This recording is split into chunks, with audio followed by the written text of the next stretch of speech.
I'm Kimori Evans, a civil engineer by profession, a leader in this county, a youth, and today we decided to have young ladies to show the country that in Nakuru there are also young ladies who can also become governors, senators, and elected representatives who are Gen Z. Today, we have conglomerated here today as members of the same avian species, of the same plumage, who want a great nation. We are here to launch signature collection and call for elections of Nakuru County government after 90 days and thereby suspend Nakuru County government with immediate effect after collection of signatures within a period of 60 days.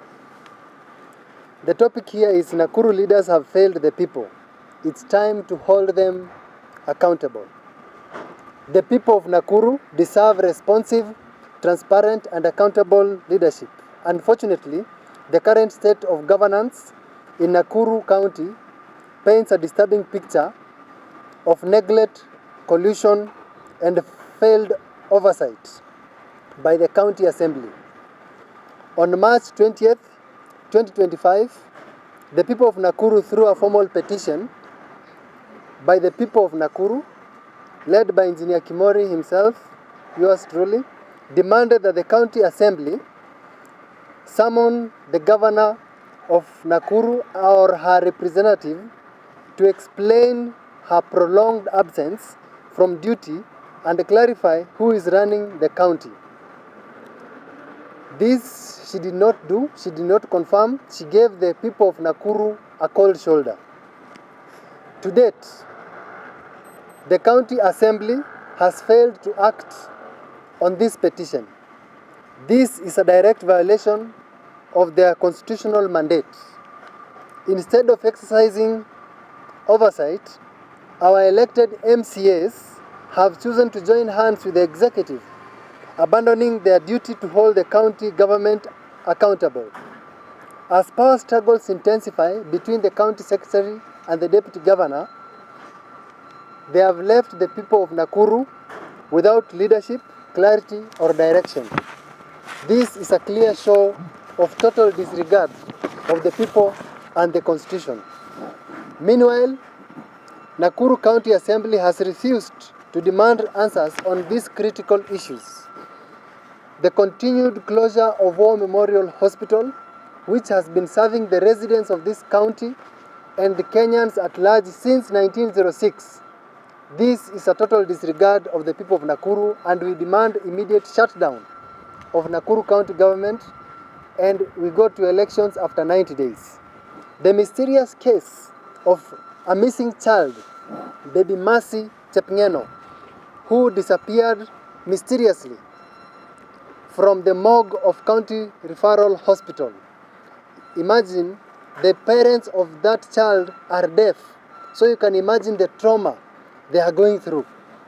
This is a total disregard of the people of Nakuru County, and we demand immediate suspension of Nakuru County after collection of signatures from the whole of this county. The frequent arrests and harassment of young people by the Kenya Wildlife Services without any response from the county government.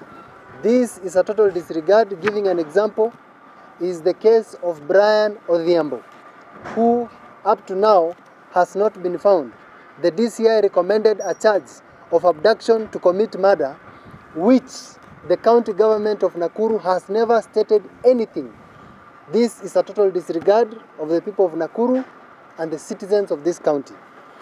The governor's failure to communicate her extended leave and authenticate if actually she is on maternity leave. She did not appear at the assembly, she was not summoned. So this is a total disregard of the people of Nakuru County. We demand suspension of Nakuru County government after collection of signatures by the people. Let us be clear. The county assembly has a duty to the people who elected them. Among their responsibilities is to hold the county executive to account, ensuring that the public funds are used transparently and the government remains accessible and responsive to citizens. Sadly, the Assembly has failed this regard. Their silence, inaction, and apparent collusion with the governor betrays the public trust. We, the people of Nakuru, are demanding answers, accountability, and a return to people-centered leadership. As such, we have formally written to the IEBC requesting guidance as we start the lawful collection of signatures to initiate a county suspension under Article 192, subsection B of the promulgated Constitution 2010. This is not politics. This is just for the people of Nakuru County. We will not watch as few individuals continue to hold office and keep the county hostage while our lives are lost. Youth are criminalized and our great people of Nakuru continue to suffer due to the closure of the great hospital of War Memorial. Despite receiving billions in this county, we are not seeing accurate services.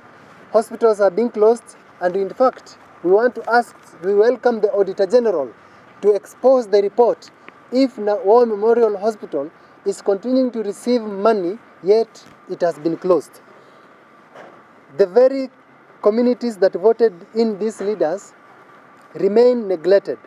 Roads are impassable, hospitals are understaffed or shut, youth are unemployed, some are even killed, and essential services are crumbling. This is a betrayal of devolution, and it must not be allowed to continue. By suspending Nakuru County government is going to serve as an example to all the other counties so that they can be able to streamline, starting from the governor's office. We call on every Nakuru resident to stay informed, speak up, and join the movement to reclaim our country by signing the petition, which will ensure we have an election after 90 days and elect effective, competent, magnanimous, transparent leaders who can be able to serve this nation, specifically this county, without bias, intimidation, contradiction, or any form of misguiding. Today, I want to call the youth of this county and inform them. In the book of Nelson Mandela, Long Walk to Freedom, in his book, after 27 years of incarceration, he stated clearly, explicitly, and categorically that youth should not only complain on what they don't want, they should also know what they want. Today we have a rejuvenation of leadership in this county. We know what we want, we as the youth and the residents of Nakuru. Lastly, the greatness of a nation's future depends on how we think, but not how accurate we remember. Thank you so much and be blessed. Just to respond on the Keopa ladies who responded on the letter that I wrote to President Trump, I wish to tell these ladies, this discombobulated coquette gang of confused members of parliament who do not understand the people's need. They could have come and carry out a statistics on how many women have been affected by the closure of War Memorial Hospital. They could have come and check under their jurisdiction as members of parliament and ask how many women have been affected. And that is the response we, the citizens of this county, expected as a response from the members of parliament who came and responded on the letter I wrote to President Trump to deport Governor Susan Keheka with immediate effect. Under the Constitution, on the County Governments Act of 2012, you can petition the County Assembly on public matters. And with this, it can be able to give you a response on that specific petition. We the Nakuru residents petitioned the County Assembly so that the governor can come and explain or authenticate her maternity leave, which is allowed on the Employment Act of 2007. The County Assembly of Nakuru gave us a cold shoulder. They have never responded despite us formally putting a petition, and that is why we are here. On matters of clarification on who is running the county, you can remember when President Uhuru Kenyatta was going to Hague, he officially handed over power to the current President William Samoei Ruto. It was official. But on this current state, this is a disregard of the people of Nakuru. The deputy governor just issuing statements in a function like a harambe or in a funeral, which are not authenticated. The governor can also extend the leave. It is allowed. Where is the memo? So we want authentication, not just mere talks or briefs. So we want things to run under the law. That's why under the law, we are here to call for the residents of Nakuru County to sign for the suspension of Nakuru County government. And under Article 192 subsection B is clear that you can suspend, the president can suspend the county government under certain circumstances, of which we are in these circumstances. Actually, it is under exemptional circumstances, to be specific. And that is why you are going to follow the law. We have written to IEBC, and this is the stamped letter, for guidance as we collect the signature. So we are following due course. So this is to awaken them to either follow the law or they go home, so that the county can be suspended by the Senate after the recommendation of the President. That's why my letter to the IEBC will be writing to the President after collecting the signatures within a period of 2 months to the President. If the President can wish to put a commission of inquiry before suspending, it is under his wisdom.